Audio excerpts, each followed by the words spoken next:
Recently दो student killing हुआ था। अक्टूबर में हुआ था एक कश्मीर पंडित का, पूरन भट्ट साहब का। दूसरा हुआ था नेपाल के एक मजदूर का हुआ था, थापा साहब का। तो दोनों में ये टेररिस्ट इन्वॉल्व थे। तो जब शोपियान पुलिस को इन्फॉर्मेशन मिला तो शोपियान पुलिस आर्मी मिलके कॉर्डन सर्च किया, जिसमें 3 टेररिस्ट मारे गए थे। तो उजैर नदीर जो है, ये लश्कर तैयबा का है। ये डलगान अनंतनाग डिस्ट्रिक्ट का था। और दूसरा लतीफ लॉन जो है शोपियान डिस्ट्रिक्ट का था। आप लोग को जैसा पता है कि हम लोग पहले ट्वीट भी किए थे, इस पर रिवार्ड भी घोषित किए थे, वही टेररिस्ट है। और दोनों मारा गया। उसके साथ एक और नया लड़का ज्वाइन किया था पिछले महीने, डाउन टाउन बारामूला, भी मारा गया है ककरू। तो अभी प्रेजेंटेशन क्या है? अभी कॉर्डन अफेयर अभी कुछ एक्सपेक्टेशंस ये है? पूरा सर्च हो गया। 3 टेररिस्ट मारे गए। एक AK-47 राइफल, 2 पिस्टल मिला, ग्रेनेड मिला, काफी सारा। आप मीडिया वाले फैला रहे हो, ऐसा कुछ नहीं है। कि पिछले 3 साल में जितना भी सिविलियन किलिंग हुआ है इंक्लूडिंग कश्मीर पंडित, सारे मॉड्यूल को या तो हम लोग पकड़ लिया या न्यूट्रलाइज कर दिए हैं। अभी तक में एक बच गया है, जिसमें आदिल वानी है शोपियान का। उसको बहुत जल्दी हम लोग न्यूट्रलाइज कर देंगे। देखिए, वैली का सिक्योरिटी सिनारियो बहुत बेहतर है आज की तारीख में।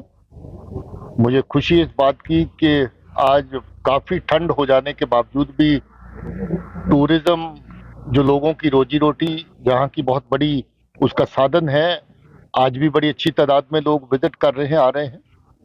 डल लेक की खूबसूरती अभी देख करके वहां से गुजरे तो मैं कह रहा था कि डल भी पहले से कितनी साफ दिखने लगी है। और बाहर से आने वाले जो पंछी आते हैं, मेहमान हमारे, उनकी भी बड़ी अच्छी खासी आमद वहां पर नजर आई। ओवरऑल जिलों में, श्रीनगर में ओवरऑल ड्यूटी की बात करें तो सिक्योरिटी की सिचुएशन बहुत बेहतर है। अभी भी हम लोग जो देख रहे हैं उसमें जो मॉड्यूल्स जो इस वक्त मिलिटेंसी को चलाते हैं, तंजीमों का तो लगभग सफाया हो चुका है। अभी जो मॉड्यूल कभी TRF के खाते में, कभी एक किसी के दूसरे के खाते में चलता है, उनका भी एक एक बात सफाया हो रहा है। जैसे ADG कश्मीर बता रहे थे कि ये भी एक मॉड्यूल जो सिविलियन और खासतौर पे मिनॉरिटी किलिंग में शामिल था, नॉन लोकल लेबर की किलिंग में शामिल था, इसका भी आज के एनकाउंटर में मान लीजिए सफाया हुआ।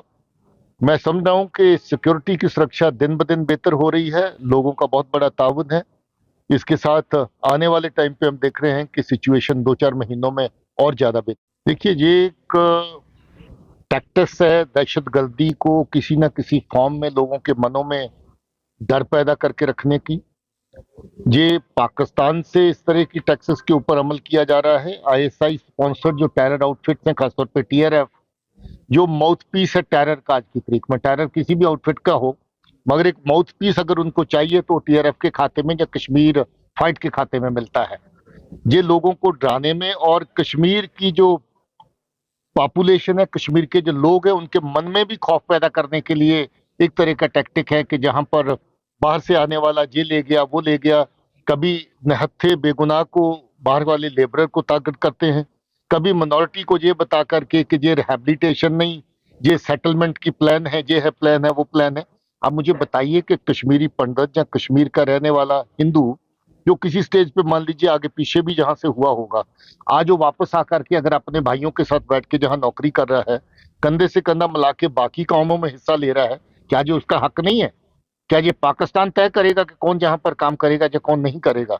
ये तय लोगों को करना है, ये तय सरकार को करना है। सरकार तय कर चुकी है, लोगों ने मिलकर काम करना। किसी तरह का डर या खौफ लेकर के आगे बढ़ने की जरूरत नहीं। खाम खा में कई बार मीडिया चीजों को थोड़ा सा ज्यादा कर देता है। जैसे अभी कह रहे थे, इस तरह की अगर आप टोटल अगर देखेंगे सिविलियन किलिंग्स का सिलसिला 4-5 साल के अंदर, उसका ग्राफ बहुत नीचे आया है। टेररिस्ट किलिंग का अगर आप सिलसिला देखेंगे तो लगभग टेररिस्ट जो है वो खत्म हो रहे हैं। आज तादाद मैं पहले भी कह चुका हूं कि डबल डिजिट के अंदर सीमित होकर रह गई है लोकल की भी, और डबल डिजिट के अंदर सीमित हो गई है फॉरनर की भी। इन्फिल्ट्रेशन देखेंगे तो बहुत पहले से कम हो गई है। इक्का दुक्का जहां पर हुई है, कुछ तो सरहद के ऊपर ही एनकाउंटर हुए जिसमें ये लोग मारे गए इन्फिल्ट्रेट करते हुए। कुछ लोग इन्फिल्ट्रेट करने के बाद जहां पर हिंटरलैंड के अंदर एनकाउंटर्स के अंदर मारे गए हैं। ऑपरेशंस लगभग हर हफ्ते चल रहे हैं, कार्रवाई बराबर जारी है। मुझे लग रहा है कि आने वाले टाइम में जो छोटा मोटा इनका बचा खुचा एलिमेंट है उसका भी सफाया हो जाएगा। लोगों को डर और खौफ में रहने की जरूरत नहीं है। लोगों को पुलिस के साथ पूरा ताउन करने की जरूरत है। कहीं भी इस तरह की को दहशत की साजिश अगर बनती है, पनपती है, उसको खत्म करना पुलिस का और सिक्योरिटी फोर्सेस का काम है। इसमें खामखा में पैनिक में ना आना, ये लोगों को एडवाइस किया जाता है और मीडिया को अपील की जाती है कि इन इश्यूज को बहुत ज्यादा उभार के ऊपर नीचे करके बताने की जरूरत नहीं। देखिए, जब जब ठंड आती है तो दहशतगर्द जंगल छोड़ के घरों की तरफ आता है। तो जाहिर है कि जब जंगल छोड़ के, बाग बगीचा छोड़ के घरों की तरफ आता है तो चांसेस रहते हैं कि ज्यादा कहीं ना कहीं आमना सामना भी होता है। वैसे हम जंगल में जाने के लिए भी तैयार हैं और बाग बगीचों में जाने के लिए भी तैयार हैं। बर्फ हो, ठंड हो, उसका हमारी सेहत पे कोई असर नहीं पड़ता है।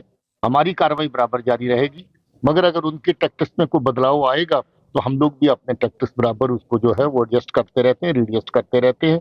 हमारी ये कोशिश है कि आवाम को बची कुची दहशतगर्दी, जिसने जहां पर लोगों का जीना हराम किया, जिन्होंने बच्चों की पढ़ाई खत्म कर दी लगभग, जिन्होंने नौजवानों के कैरियर छीन लिए, उस सारे माहौल को बदल करके अमन का माहौल जहां पर बने, इसलिए हमारे ऑपरेशन और हमारी कार्रवाई आवाम के हक में जारी रहे।